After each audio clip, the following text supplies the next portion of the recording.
할렐루야. 아멘. 네. 벌써 3일 저녁이 되었습니다. 시간이 참 빨리 가는 것 같습니다. 옛날 어르신들이 나이를 먹으면 시간이 흐르는 속도가 점점 빨라진다고 하셨는데 실감합니다. 저는 이제 어느 자리에 가면 제일 나이가 많은 입장이고 또 다른 어떤 자리에 가면 제일 나이가 젊은 입장이 되기도 합니다. 그러나 확실한 것은 제가 마음으로 느끼는 시간이 흐르는 속도가 제가 어렸을 때 초등학교, 중학교, 고등학교 때보다는 훨씬 빨라졌습니다. 그래서 하루하루가 소중하고 아차하는 사이에 기회를 놓치지 않도록 잘 생각하고 준비하고 계획해서 시간을 알차게 써야 될 것 같습니다. 성경에도 말씀하시기를 세월을 아끼라 때가 악하니라 이렇게 말씀하신 구절이 있습니다. 그렇게 말씀하신 때가 지금으로부터 거의 2000년 전입니다. 그때로부터 지금까지 얼마나 세상은 더 빠른 속도로 변하기 시작했겠습니까? 그렇게 말씀하셨던 사도의 마음보다 오늘 우리들의 마음은 어쩌면 더 다급할지도 모릅니다. 깨어있는 자들에게는 시간이 빨리 흘러가는 것처럼 느껴지고 그리고 해야 될 일이 많기 때문에 마음이 조급할 수 있을 것입니다. 그러나 둔한 자들은 시간이 흘러가는지도 모르고 세상이 변하는지도 모르고 이게 좋아지고 있는 건지 나빠지고 있는 것인지 전혀 감각하지 못하기 때문에 그것에 맞추어서 올바르게 대응을 하지 못하는, 그래서 결국은 낭패를 당하는 경우들이 많이 있습니다. 사랑하는 성도 여러분, 부디 깨어 있으시기 바랍니다. 눈을 뜨고 몸에 잠드는 그런 상태에서 눈을 뜨고 깨어 있는 그런 것도 깨어 있어야 되겠지만, 그러나 육체가 한계가 있기 때문에 24시간 계속해서 깨어 있을 수만은 없습니다. 저녁이 되면 쉬어 주어야 되고 잠을 자 주어야 됩니다. 그런데 제가 깨어 있으라고 말씀드리는 것은 영적으로 깨어 있는 것이죠. 영적으로는 잠들어 있으면서도 깨어 있을 수 있습니다. 영적으로 깨어 있기 위해서 우리 스스로 노력하고 주님께 도와주시기를 기도하시기를 부탁을 드립니다. 자, 깨어 있으신 분이 열일을 다 제쳐놓고 이 시간 예배실에 출석해서 예배를 드리고 있으며 여의치 않은 경우 영상으로 지금 이 시간 함께 예배를 드리는 줄로 믿습니다. 앞으로도 쭉 깨어 있으시기를 바랍니다. 이렇게 깨어 있는 사람들과 그렇지 못한 사람들이 지금은 별로 차이가 없는 것 같습니다.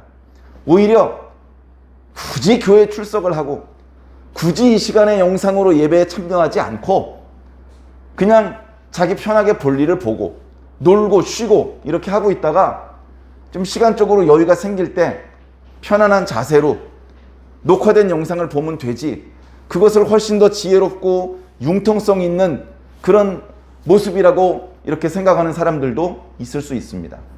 지금은 구별이 잘 안 되죠. 출석한 사람들, 지금 실시간으로 예배를 드리는 사람들, 이런 분들과 녹화된 영상을 보시는 분들, 또는 그나마 그것도 안 보시는 분들, 이런 분들하고요 아무 차이가 없습니다. 예배를 드리면 우리 통장에 현금이 얼마가 입금되고 그런 변화 이런 건 없습니다. 오히려 정성을 바치는 모습이 어리석어 보이죠. 더 번거로워 보이고 구차해 보입니다. 그러나 하나님께서 반드시 이것을 차이나게 만들어 주실 것입니다. 아이들이 공부를 할 때도요 차이를 만드는 시간 이런 이름이 붙어 있는 그런 참고서를 봤습니다. 공부를 하면요 차이가 나야죠. 공부를 했을 때와 안 했을 때보다 그런 어떤 차이가 발생을 해야 공부를 해야 되겠구나 이런 생각이 들지 않겠습니까? 열심히 공부를 했는데도 성적이 똑같아요. 그럼 생각할 겁니다. 나 공부 안 해. 공부 하나 안 하나 똑같은데 뭐하러 공부해? 이런 생각을 하지 않겠습니까? 그리고 이 참고서보다 저 참고서를 이용해서 공부를 했을 때 훨씬 성적이 많이 올랐다면 이제 더 이상 이 참고서는 찾지 않고 저 참고서를 만든 그런 출판사의 참고서를 더 찾게 될 것입니다. 사랑하는 성도 여러분, 지금 당장 차이가 발생되지 않는다고 해서 어리석은 마음을 먹지 않으시기 바랍니다. 이 차이는 우리의 힘으로 만들 수 없습니다. 하나님께서 만들어 주실 줄로 믿습니다. 그렇게 믿고 가는 거예요. 신앙은 믿고 가는 겁니다. 결과를 확인하고 가는 게 아니고요. 결과를 만들어 주시겠지. 그걸 믿고 가는 겁니다. 나쁘게 표현하면 도박처럼 느껴질 것입니다. 그러나 그건 믿음이 없기 때문에 도박이라고 표현하는 것이고, 믿음이 있다면 그건 도박이 아니라 당연히 그렇게 하는 겁니다. 비가 안 와서 산 꼭대기에 올라가서 하늘에다 제사를 지냅니다. 비를 내려달라고 기우제를 드립니다. 그런데 기우제를 드리는 사람 마음이, 이거 뭐 기우제 드려봤자 비가 오겠어, 기우제 드려봤자 비는 안 올 거야, 이런 마음을 먹고 기우제에 참석하는 사람도 있고, 어떤 사람은 이번에 우리가 정성을 다 바쳐서 기도하면 하늘이 감동해서 비를 내려주실 거야, 이렇게 믿고 올라가는 사람들이 있는 겁니다. 날은 덥고 하늘은 쨍쨍 맑은데 비 맞을 때 옷이 젖지 않도록 도롱이를 챙겨가는 사람들이 있습니다. 날도 더운데 무겁게 그걸 왜 들고 올라가? 이 사람아, 우리가 올라가서 비를 내려달라고 기도하면 우리가 내려오는 길에는 비가 내릴 텐데 옷이 다 젖지 않겠나? 그래서 난 도롱이를 챙겨간다네. 신이 있다면 누구의 기도를 들어주실까요? 예. 그래서 단순히 인터넷 접속을 했다고 예배를 드리는 것이 아닐 수도 있고, 단순히 교회 출석했다고 하나님 백성 명단에 이름을 올리는 것이 아닐 수도 있습니다. 우리들의 마음이 더 중요하죠. 그러나 몸도 오지 않았는데 마음이 올 수 있을까? 쉽지 않습니다. 불가능하다고 말씀드리지는 않겠습니다. 그러나 쉽지 않다는 말씀을 드릴 수 있습니다. 사랑하는 성도 여러분, 우리들의 마음이 하나님께로부터 멀어지지 않도록 조심하시기를 부탁드립니다. 마귀가 하는 일이 뭡니까? 우리의 몸뚱이를 하나님으로부터 멀리 떨어뜨려 놓는다? 그런 건 아닙니다. 우리가 어디로 간들 하나님과 물리적으로 더 멀어질 수 있겠습니까? 물리적으로는 우리가 하나님으로부터 더 멀어질 수도 없고 가까워질 수도 없어요. 그러나 마음의 거리, 영혼의 거리는 얼마든지 가까워질 수 있고 얼마든지 멀어질 수도 있는 것입니다. 마귀가 하는 일은 우리들의 마음과 영혼이 하나님과 멀어지게 하는 것입니다. 그것을 위해서 마귀가 하나님께 거짓말을 하지 않습니다. 하나님, 제가 죄 지었는데요? 하나님은 속지 않으십니다. 그리고 마귀가 참말을 해도 마귀의 말만 듣고 당신의 백성을 내치지 않으십니다. 마귀가 시키는 대로 하면 마귀가 대장이죠. 그러나 마귀가 아니라 하나님이 대장이시기 때문에 하나님은 그렇게 말하는 마귀를 책망하시면서 쫓아내시는 겁니다. 그래서 마귀는 작전을 바꾸어서 하나님의 백성들의 귀에다 대고 거짓말을 하는 겁니다. 기도하지 마. 기도해봤자 하나님 안 들어주셔. 비 오지 않게 해달라고 기도해봤자 내일 비 올 거다? 정말로 비가 옵니다. 하나님이 거짓말장이고 마귀가 참말을 하는 것처럼 느껴집니다. 하나님께 대한 실망이 생기고 섭섭함이 생기고 하나님께 대한 믿음이 흔들리고 하나님의 말씀이 선포되고 있는데 믿어지지 않게 되고 그러다 지옥 백성 되는 겁니다. 마귀는 부지런히 잠도 안 자고 하나님의 백성의 귀에 대고 끝없이 거짓말을 늘어놓습니다. 생각해 보십시오. 에덴 동산에서부터 그 짓거리를 했습니다. 하와에게 얘기했습니다. 하와야, 그게 아니야. 이거 먹으면 죽는 게 아니고 오히려 네 눈이 밝아져. 거기서부터 마귀는 거짓말을 했습니다. 그리고 그 결과 마귀는 인간과 하나님 사이의 간격을 쫙 멀리 벌려놓았습니다. 사랑하는 성도 여러분, 또 쉬우실 것입니까? 또 어렵게 회복한 하나님과의 관계를 다시 끊어지게 만들고 겨우 그 구덩이에서 올라왔는데 다시 그 구덩이에 떨어지고 싶으시겠습니까? 정신을 차리고 깨어서 마귀의 거짓을 간파해내시기를 바랍니다. 여러분, 빛이 없는데 어떻게 어둠을 물리칩니까? 진리가 없는데 어떻게 거짓말이라는 것을 알아챌 수 있습니까? 우리가 예배 시간 때 말씀을 듣는 것은 들으면 좋고 안 들어도 괜찮은 게 아니고 죽고 사는 문제입니다. 죽고 사는 문제입니다. 결혼식 축하하러 가서 축의금을 하면서 식권이요, 목숨을 걸고 챙겨가지고 나와요. 목숨을 걸고. 왜? 그게 있어야 밥 먹으니까. 그런데 교회에 와서 하나님의 말씀을 목숨을 걸고 챙겨야 될 거 아닙니까? 그게 있어야 천국문 열고 들어갈 수 있는데, 그게 있어야 천국문에 들어가지 못하게 가로막는 마귀의 거짓말을 물리칠 수 있는데, 말씀을 다 잊어버리고 까먹었는데요. 뭐라고 말씀하셨죠? 그래가지고 마귀를 어떻게 이기시겠습니까? 예배를 편안한 마음으로 드리는 것은 맞지만 우리가 할 수 있는 최선의 정성을 다해야 할 것이며, 말씀을 들을 때 정신을 다 집중해서 경청해야 될 것입니다. 단순히 귀로만 들으면 안 됩니다. 마음과 영혼으로 들으셔야 됩니다. 집중해서 보면요, 집중해서 들으면요, 외워진대요. 외워진대요. 집중해서 보면 외워져요. 집중해서 들으면 외워진답니다. 한국은 특별한 재능이 있는 몇몇 천재들만 할 수 있는 일이지, 몇몇 천재들에게만 그런 기능이 있는 게 아니고요. 그 몇몇 천재들이 집중을 한 거예요. 집중을 안 하면요, 그 천재도 못 봐요. 기억 못 합니다. 집중을 하니까 그 사람이 천재인 거고, 집중을 하니까 기억을 할 수 있는 것입니다. 예배 시간에도 조금 전에도 성경을 읽었는데 집중을 하셨다면 기억이 날 겁니다. 오늘 1절부터 55절까지나 되는 상당히 긴 분량입니다. 몇 절에 무슨 내용이 있었는지 어떻게 기억합니까? 쉽지 않죠. 저도 못합니다. 그러나 집중하는 정도에 따라서 평범한 보통 사람도 얼마든지 한 번 읽고 암송할 수 있습니다. 인간에게 그런 능력이 이미 들어가 있습니다. 자꾸 안 된다고 말하지 말고, 우리에게 기능이 애초에 없다고 말하지 말고, 내가 집중을 잘 못했구나, 그것을 한탄하시기 바랍니다. 마귀가 하는 것 중에 하나가요, 우리가 집중하지 못하게 하는 일을 해요. 무슨 일을 하든지 그 일에 완전히 집중하지 못하게 합니다. 찬송을 부를 때 찬송에만 집중하지 못하고, 기도할 때 기도에만 집중하지 못합니다.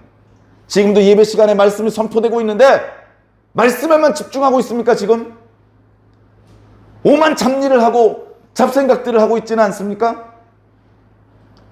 마귀가 일하고 있는 겁니다. 마귀에게 지지 마시고 이기시기를 부탁을 드립니다. 오늘 말씀을 복잡하게 설명드리려면 끝이 없을 겁니다. 9절도 55절이나 되는데, 자, 1절 설명해드리고 2절 설명해드리고 날 새도 안 끝나겠죠? 그래서 할 수 없이 간략하게 설명을 드리니 지금부터라도 잘 집중을 해서 말씀을 들어주시기를 부탁을 드립니다. 별로 재미도 없고, 별로 당장 내 인생에 무슨 조언이나 참고가 되지 못하는 것 같고, 교훈이 못 되는 것 같고, 이게 뭐 천국 가는데 별로 필요가 있어 보이지도 않는, 그래서 거의 대부분의 교회에서 본문으로 선택하지 않는 그런 말씀이라고 무시하지 마십시오. 누가 레위기 25장을 불필요한 말씀이라고 이야기할 수 있겠습니까? 정신을 차리고 말씀을 잘 살펴보시기를 부탁을 드립니다. 자, 오늘 말씀을 간단하게 말씀드리면,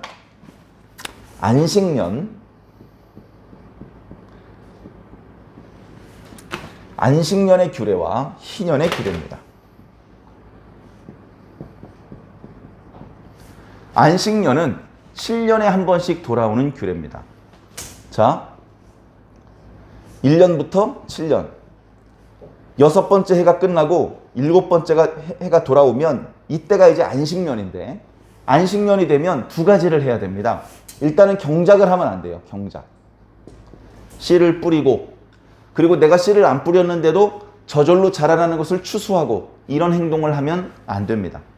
그리고 두 번째는 내가 그동안 이스라엘 사람들 중에서 우리 집에 머슴으로 사가지고 온 사람이 있으면 돌려보내야 돼요.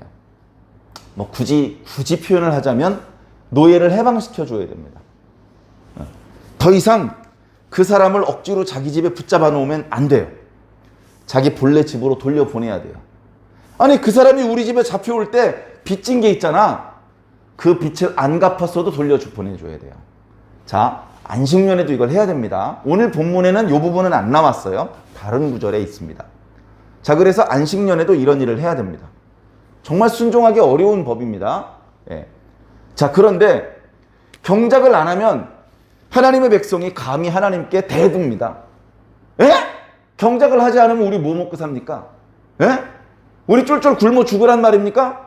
이렇게 항의를 할 수도 있잖아요.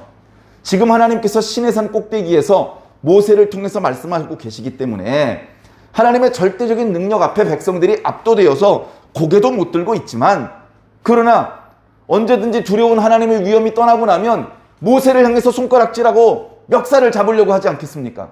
야! 우리 뭐 먹고 살라는 거야? 그러나 분명히 그렇게 당장 먹을 것이 모자라질 것을 걱정하는 사람들을 위해서 하나님께서는 이미 답을 주셨습니다. 어떻게 할 것이냐? 6번째 해가 되면 3년치 양식을 줄 것이다. 3년치 양식. 자, 6번째 해, 5번째 걸 먹죠. 6번째에 추수를 합니다. 여기서 3년치를 준다는 거예요. 그러니까 7번째에 걸 먹죠. 여기 추수를 못 했어요. 8번째에 파종은 했어. 근데 양식이 없잖아요. 그러니까 이때 걸 또 먹습니다. 그러면 이때 말에 이제 그 추수할 게 생기는 거, 9번째 말에는 추수한 걸 먹을 수 있어요. 그러니까 3년치를 먹을 수 있도록 하나님께서 충분히 풍작을 허락해 주실 것이다. 7년에 한 번씩은. 그러니까 먹을 게 모자랄까 걱정하지 말고 너희는 안식년이 되면 경작을 하지 말아라. 이렇게 말씀을 하시는 겁니다.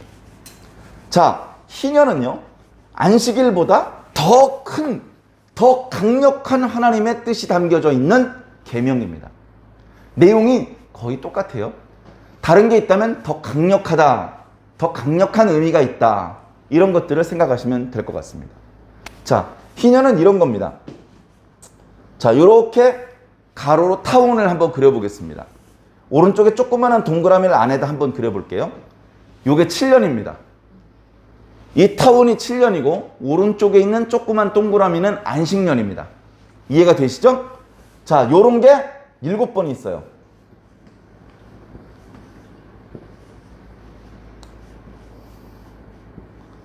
자, 이렇게 있다고 칩시다. 자, 그러면 이게 7번 있으니까 몇 년이죠? 49년입니다. 49년. 49년이에요. 그리고서 안식년이 하나 끼는 거예요. 그리고서 다시 이렇게 7년 단위로 안식년이 찾아오는 겁니다. 다시 말해서 50년씩 하나님의 시간의 단위가 끊어져서 지나가는 것이죠. 예. 자, 이 안식년에 하는 계명도 마찬가지입니다. 부채 탕감. 야, 빚진 거 돌려받지 못해도 더 이상 빚 달라고 하지 마. 부채 탕감. 노예 해방. 야, 안식년에 하던 거 있지? 이번엔 빠짐없이 싸그리 다 집으로 돌려보내줘. 아니, 쟤는 돈을 아직 안 갚았는데 따지지 말고 다 보내줘. 노예 해방. 3번째, 경작 금지. 안식년에처럼 경작을 하지 마. 그러면 여기는요, 여기 경작하면 안 되죠? 여기 경작하면 안 되죠? 이 해에는 먹을 게 없죠? 4년치 풍작을 주셔야 돼요. 4년치 풍작을 하나님께 주시겠다는 겁니다. 네? 한번 생각해 볼까요? 요셉 때요, 애굽에 7년 대풍작이 있었어요. 그때는요, 한 해에 7년 먹을치를 추수했어요. 겨우 3년, 4년 먹을치 추수하는 게 어렵겠습니까, 하나님께? 그 하나님의 능력을 믿고 경작을 하지 말아라. 아유, 이렇게 돈 빌려줬다가 못 받으면 우리 거덜나요. 그래, 할 수 없이 그 집 아들이라도 데리고 와서 모스무살이를 했는데 그냥 돌려주면 저는 어쩌란 말입니까? 그렇게 돌려줘도 손해가 나지 않게 해주시겠다는 겁니다. 하나님의 어떤 뜻을 담고 희년과 안식년의 규례를 주십니다. 자, 오늘 말씀의 전체적인 구도를 설명드리기 위해서 안식년과 희년의 구체적인 규례는 더 이상 자세히 설명드리지 않겠습니다. 왜냐하면요, 말씀을 읽다 보면요, 이 작은 말씀에 묻혀가지고 큰 말씀을 놓칠 수 있어요.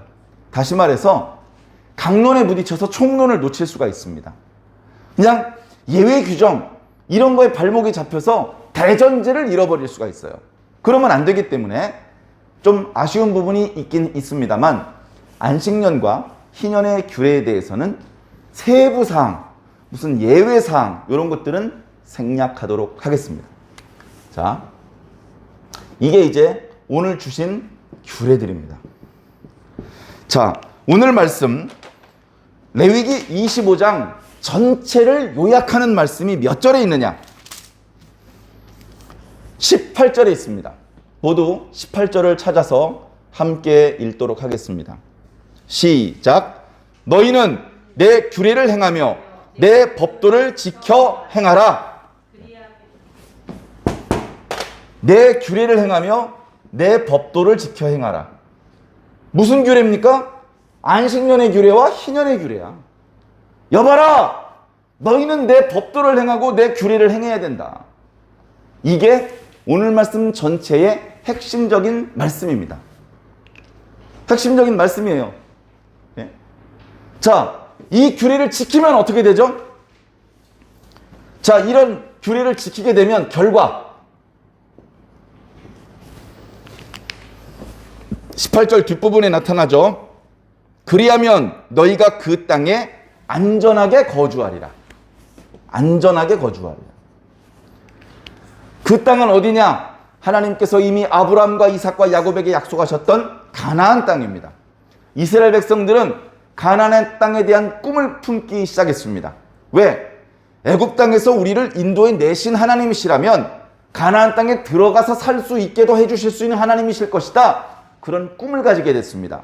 그리고 아무리 생각해도 시내산 주변에는 우리가 경작을 하면서 또는 목축을 하면서 살 만한 땅이 없어요. 그래서 그들은 지금 특별한 은총 가운데, 다시 말해서 만나를 먹고 또 불기둥과 구름기둥이라는 특별한 보호장치 속에 겨우 광야에서 생활을 하고는 있습니다만, 그곳이 최종 목적지가 아니라는 것쯤은 다 알 수 있습니다. 그러면서 계속해서 모세를 통해서 너희들이 가야 될 곳은 가나안 땅이다 라고 말씀하고 있는 것이죠. 그러면서 모세를 통해서 계속해서 하나님의 율법이 전수되고 있는데, 그 율법의 내용들은 너희들이 그 땅에 들어가면 지킬 율법이라 이렇게 말씀하고 있는 것입니다. 오늘 주신 안식년과 희년의 규례도 지금 이 광야에서 지켜야 되는 규례가 아니고 너희들이 그 땅에 들어가서 지켜야 될 규례다. 거기서 이 하나님의 규례를 너희가 지키면 안전하게 거할 것이다. 안전하지 않으면 어떻게 되는데요? 위험해지는 것이죠. 동서남북에 있는 이방인들이 쳐들어와서 너희들을 죽이고 너희들의 집안을 태우고 너희들의 가족들을 포로로 끌고 가고 너희들의 재산을 약탈해 갈 건데 괜찮겠니? 안 되죠. 반드시 안전하게 살아야 됩니다. 이 안전은 오늘 우리들에게도 모두 필요합니다. 안전은 자동으로 보장되는 게 아닙니다. 강력한 힘으로 보존시켜 주셔야 안전이 보장이 되는 거예요. 자, 그뿐만이 아니죠. 그 다음 19절. 땅은 그것의 열매를 낼 것이다. 너희들이 그 땅을 차지하면 그 땅은 계속해서 너희들을 위해서 충분한 열매를 맺게 될 것이다. 너희가 배불리 먹고 거기 안전히 거주할 것이다. 아, 풍요도 주시는군요. 풍요. 야, 도둑놈들이 안 쳐들어와서 좋긴 한데 안 쳐들어오는 데는 다 이유가 있어. 여기 먹을 게 없잖아. 여기 훔쳐갈 게 없잖아. 그러니까 도둑이 안 오는 거야. 그러면 안전하다는 말이 별로 기분 좋은 말이 아닐 수도 있습니다. 그러나 단순히 안전한 것이 아니라 풍요로우면서 안전할 것이다. 너희들의 땅이 기름져서 너희들이 땀 흘리고 수고한 것에 비하면 훨씬 많은 소출을 얻게 될 것이다. 너희는 풍족해질 것이다. 배부를 것이다. 그런데 아무도 도둑질하러 못 들어올 것이다. 내가 너희를 지켜서 너희를 안전하게 해줄 것이다. 어떻게 하면? 내가 너에게 주는 규례와 법도를 지키면. 무슨 규례와 법도? 많이 있는데 오늘 본문 안에서는 안식년과 희년의 규례를 지키면 너희들은 안전하게 그 땅에서 살 수 있게 될 것이고 심지어 풍요를 누리게 될 것이다. 아니, 당신은 누군데 이렇게 엄청난 규례를 우리에게 지키라고 요구하십니까? 이런 규례를 우리들에게 제시하시고 이 규례를 지키라고 우리에게 명령하시는 이유가 무엇입니까? 하나님은 그럴 만한 충분한 자격이 있으신 분입니다. 권리가 있으신 분입니다. 나는 너희 하나님이야. 생각해 보십시오. 지금 출애굽기 24장에 맺었던 언약이 지금 레위기 25장까지 계속 이어지고 있는 겁니다. 성경을 읽기로 하자면 꽤 많은 분량이 중간에 끼어 있지만 시간적으로는 그렇게 오래 시간이 걸리지 않았습니다. 하나님의 백성들이 하나님 앞에 모여서 우리가 주의 말씀을 다 준행하겠나이다 소리를 맞추어서 맹세를 했던 것이 불과 며칠 전입니다. 그렇게 하나님과의 언약이 체결됐던 하나님의 백성이기 때문에 하나님께서는 야, 나야. 나 너희와 언약을 맺은 너희 하나님이야. 내가 누군지 알아? 내가 누군지 알아? 하면서 말씀하시기를 두 가지를 말씀하십니다. 두 가지. 나는 너희를 애굽 땅에서 인도해낸 하나님이야. 그런데 왜 인도했는 줄 아니? 내가 너희를 왜 애굽 땅에서 인도해냈는지 아니? 나는 너희를 자유자로 만들기 위해서 인도했어. 자유자. 오늘 본문에 자유자라는 단어는 없습니다. 그런 의미로, 그런 의도로 말씀을 주셨어요. 그래서 저는 그냥 자유자라고 이름을 한번 붙여보았습니다. 하나님께서 이스라엘 사람들을 애굽에서 불러내신 이유는 이스라엘 백성들이 거기서는 종노릇하였지만 이제 더 이상 종노릇하지 않고 자유자가 되게 하기 위해서 내가 너희를 애굽에서 불렀어. 그뿐만이 아니야. 내가 너희에게 땅을 주기 위해서, 정확하게는 가나안 땅을 주기 위해서 내가 너희들을 애굽에서 불러냈어. 이거 해주려고 불러냈어. 나는 너희에게 이걸 줄 거야. 그러니까 이 규례를 좀 지켜줘. 이 규례를 지키라고 내가 너희에게 요구할 권리가 있어. 자격이 있어.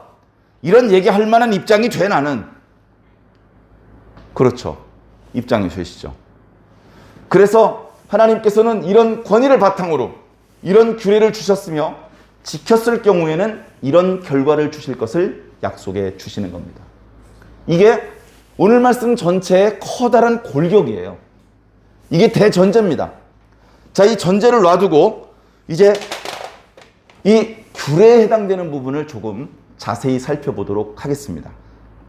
이 규례는요, 크게 두 종류예요. 여러 가지 말이 있고 여러 가지 이러면 이렇게 해야 된다, 저러면 저렇게 해야 된다 말씀이 있지만 크게는 두 가지 규례입니다. 하나는 땅에 대한 규례고요. 하나는 사람에 대한 규례입니다. 네. 자, 땅에 대한 규례 기본 전제가 뭡니까? 자, 23절을 한번 살펴보시기 바랍니다. 이것은 단순히 지금 레위기 25장 안에서 중요한 역할을 하는 구절이기 때문이 아니고 구약 전체 속에서 또는 신구약 성경 전체 속에서 아주 중요한 의미를 담고 있기 때문에 오늘 이 시간을 빌어서 저와 여러분이 합독해서 한번 읽었으면 좋겠습니다. 레위기 25장 23절입니다. 시작! 토지를 영구히 팔지 말 것은 토지는 다 내 것임이니라. 자, 땅이 누구 거예요? 하나님 거. 그죠? 매매하라고요, 말라고요? 매매하지 말래요. 만약에 매매를 했어요. 어떻게 하라고요?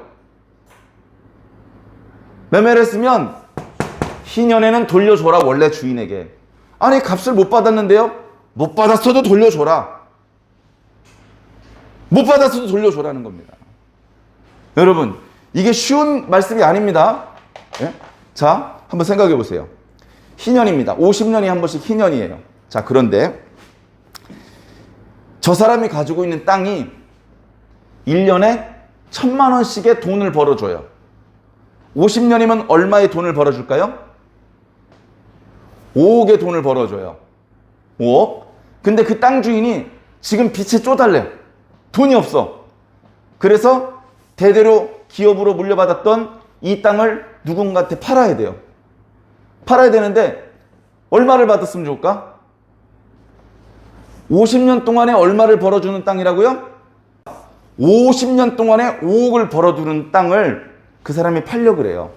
근데 문제가 있어. 희년까지는 20년이 남았어요. 그러면 그 땅을 얼마에 주고 사야 될까요? 2억을 주고 사야 되는 겁니다. 그 땅의 값은 고정되는 게 아니에요. 사려는 사람이 많아지면 값이 올라가고 이런 게 아닙니다.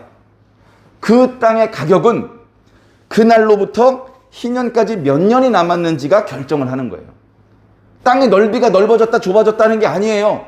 시세가 달라지는 게 아니에요. 희년까지의 기간이 그 땅의 값을 결정을 해요. 그래서 내가 2억을 주고 그 땅을 내 소유로 삼으면 20년 동안 나는 2억을 벌 수 있어요. 그죠? 그리고서 그 땅은 원래 주인한테 돌려주는 거예요. 아니 그럼 2억을 못 받았잖아. 받았잖아. 20년 동안 일하면서 2억 받았잖아. 그건 그거대로 갖고 2억을 또 달라고 하려고 지금 현재 현행법대로라면 그렇게 해야 되겠죠. 그러나 성경의 법, 하나님께서 하나님의 백성들한테 지키라고 말씀하신 규례와 법도에 따르면 그렇게 하면 안 되는 것입니다. 왜? 토지는 네 게 아니야. 네가 돈을 주고 일정 기간 동안만 그 땅을 사용할 수 있는 권리를 얻어간 거야. 그 땅의 소유가 영원히 너에게 넘어간 게 아니라니까? 그러니까 너는 네가 그 땅을 이용할 수 있는 기간에 해당되는 그 값만 지불하고 사면 돼. 그걸 말씀하시는 거예요. 아까 설명을 다 드리지 않은 세부 규정에 그런 말씀들이 있었던 겁니다. 자, 근데 사람들이 속여요. 1년에 1,000만 원밖에 벌지 못하는 땅인데 이 땅은 1년에 2,000만 원을 벌 수 있는 땅입니다 라고 속여. 그래서 희년까지 20년이 남았으면 2억만 받아야 되는데 4억을 받아요. 4억을 받아.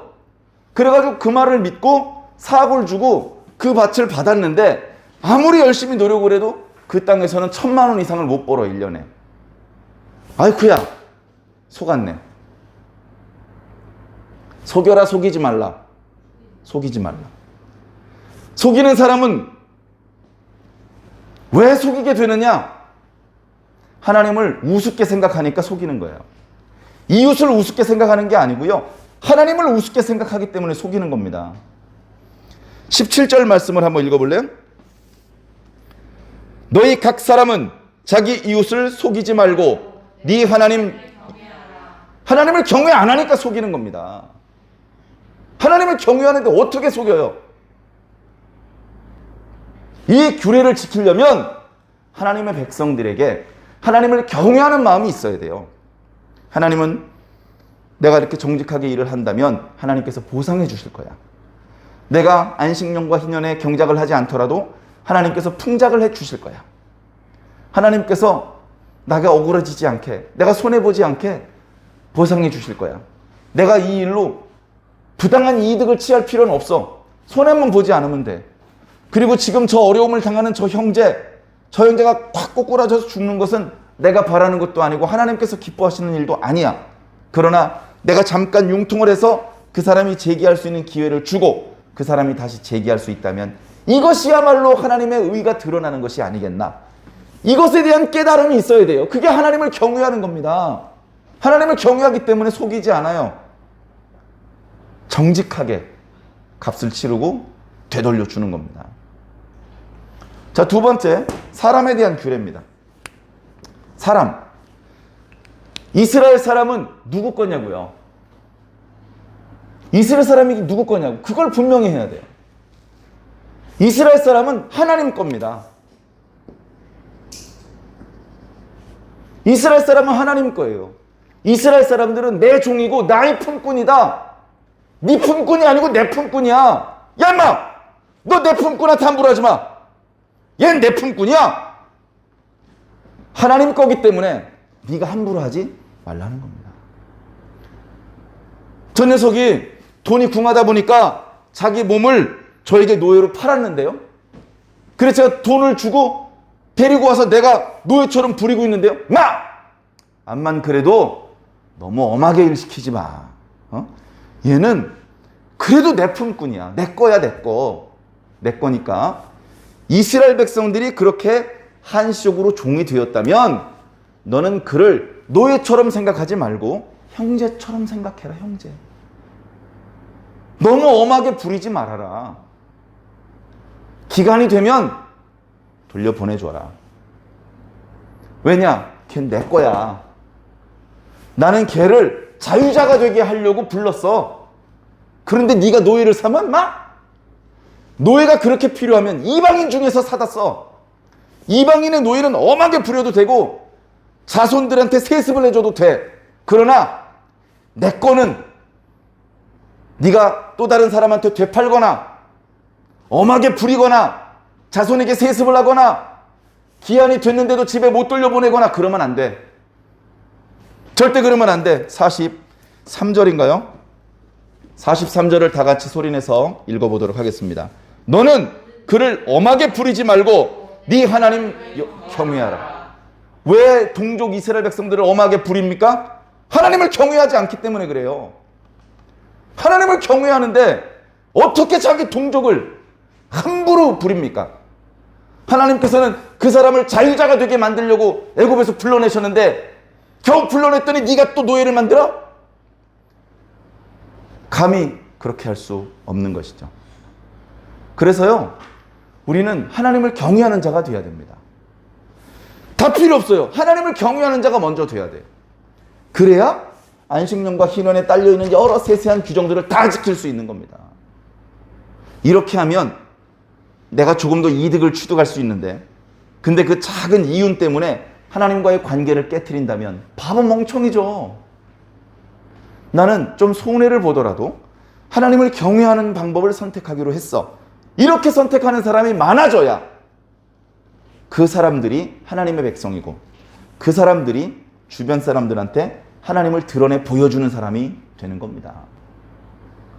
이게 오늘 본문 말씀 전체의 구도입니다. 너희는 나의 규례와 법도를 지켜 행하도록 해라. 나의 규례와 법도는 안식년과 희년의 규례니라. 안식년과 희년이 되면 부채를 탕감해주고 노예를 해방해주고 경작을 하지 않도록 해야 된다. 경작을 안 해도 충분히 먹을 수 있는 것을 공급해 주도록 해 주겠다. 땅은 다 하나님의 거니까 너희들이 매매하지 말아라. 임시로 매매를 할 때는 영구한 매매가 아니고 희년을 두고 그 땅에 대한 이용 권리만 파는 것이 되기 때문에 속이지 말고 정직하게 해라. 속이는 자는 하나님을 경외하지 않는 자다. 그 다음에 역시 어려움을 당하는 이웃이 있어서 그 사람이 자기 몸을 노예로 팔았더라도 너는 그 사람을 노예로 취급하고 다시 되팔고 영구히 네 소유를 삼고 엄하게 부리고 그러지 마라. 그것은 하나님을 경외하지 않기 때문에 벌어지는 일이다. 나는 네가 네 이웃에게서 산 땅을, 네 이웃에게서 산 그 종을 어떻게 대하는지를 보며 나를 경외하는 자인지 아닌지 판단하도록 하겠다. 하나님을 경외하지 않는 자, 하나님 나라에 합당하지 않습니다. 하나님을 우습게 생각하는 자, 그래서 하나님의 백성들을 멸시하고 하나님의 백성들을 속이는 자, 하나님께서 더 이상 그를 언약 백성으로 인정하지 않으십니다. 사랑하는 성도 여러분, 이 말씀이 구약 성도들에게만 해당된 말씀이겠습니까? 이 말씀은 오늘 우리들에게도 똑같이 해당되는 말씀입니다. 성도와 성도들 간에 거래할 때만 해당되는 말씀입니까? 하나님의 말씀을 자기 입맛에 맞게 재단하지 마세요. 이 말씀의 핵심 메시지는요, 하나님을 경외하랍니다. 하나님을 경외하는 것과 이웃과의 관계 속에서 어떤 태도로 사는 것인지가 전혀 분리된 것이 될 수가 없습니다.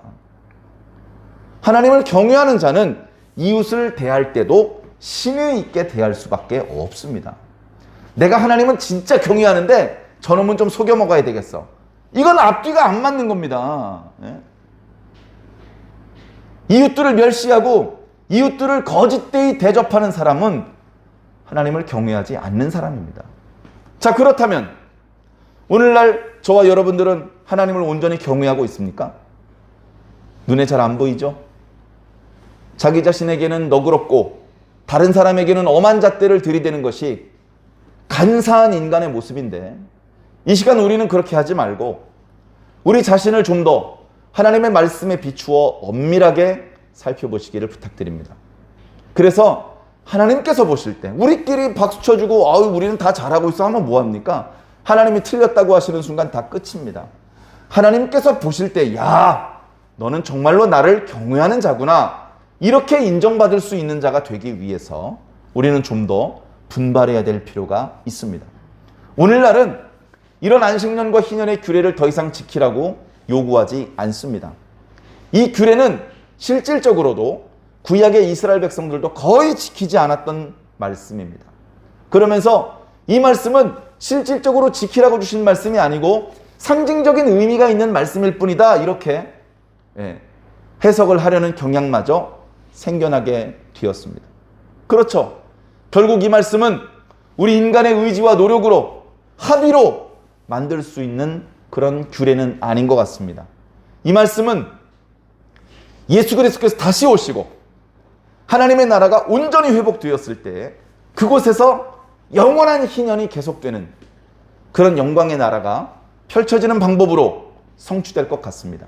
그러나 하나님 나라에서 이 말씀이 완전하게 성취가 되는 것은 그때 그렇게 되는 것이고, 지금 현재도 우리 성도들은 이 희년과 안식년의 규례, 이 규례를 주신 하나님의 마음, 그 정신을 잘 헤아려서 하나님을 경외하는 그런 마음의 베이스를 깔고 이웃들을 대해야 할 줄로 믿습니다. 우리는 우리 이웃을 어떻게 대하는지 잘 생각해 보십시오. 하나님 앞에 부끄럽지 않은 그런 방법으로 우리가 우리들의 이웃들을 대해야 될 줄로 믿습니다. 우리가 우리 이웃들에게 감동을 주어야 됩니다.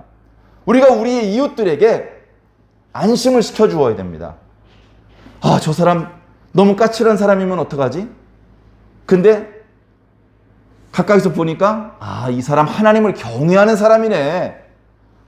크게 걱정 안 해도 되겠어. 이렇게 주변을 안심시킬 수 있는 사람이 되어야 합니다. 그렇게 한다고 해서 절대로 하나님께서 손해나고 폭삭 망하지 않게 지켜주실 것입니다. 그것을 믿고 가는 것이죠. 하나님을 온전히 믿고 하나님의 규례를 잘 준행해 주시기를 주님 이름으로 간절히 부탁을 드립니다.